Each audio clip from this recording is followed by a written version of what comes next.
This is a very important day today because it's beginning the awareness raising in advance of the consultation for the age discrimination legislation coming out this year. And this is raising awareness about the fact that people can be discriminated on grounds of their age in the delivery of goods, facilities and services. In Britain, on the 1st of October, legislation is coming in that will make that something that people can seek redress from, but we don't have it here, and there will be a consultation. So we're raising awareness today with people to say this needs to be, discussion needs to be had. We've campaigned age organisations, myself and others in Great Britain for some years now, getting on for more than a decade, for protection from age discrimination on a wider basis. And we're going to look at the legal implications of that and see what that might mean for Northern Ireland. I suppose increasingly we're aware of the body of evidence that says older people are sometimes discriminated against, particularly in health and social care settings. There's evidence that older people aren't getting access to services, whether that's services to support them around depression. Recent evidence from the King's Fund has highlighted less favourable outcomes in terms of cancer treatment, so there's a growing body of evidence that older people are getting less favourable treatment.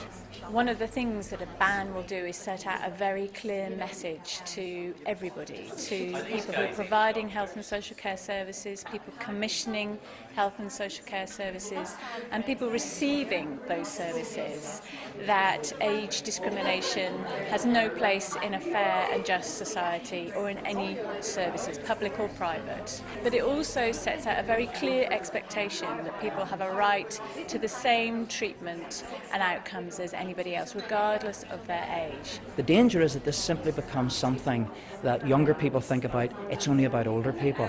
But actually this is about young people as well, because young people can be discriminated against on the delivery of goods, facilities and services as well. So we want to start a discussion with the youth service as well as the age sector about this. Well, a number of people today have mentioned the need to focus on the person and not on the age of the person.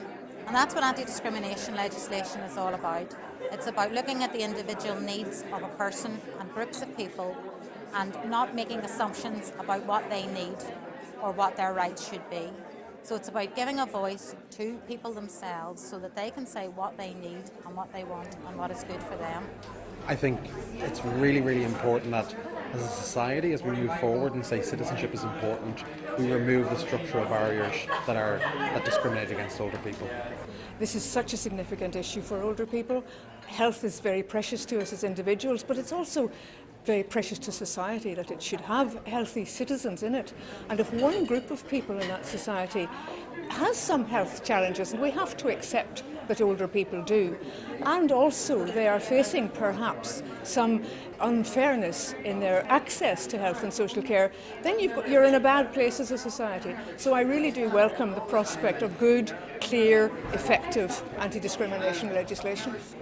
This legislation is also important because it will send a clear signal, not just to service providers but also public bodies and private clubs, that treating people unfairly and unjustifiably when accessing services is unacceptable.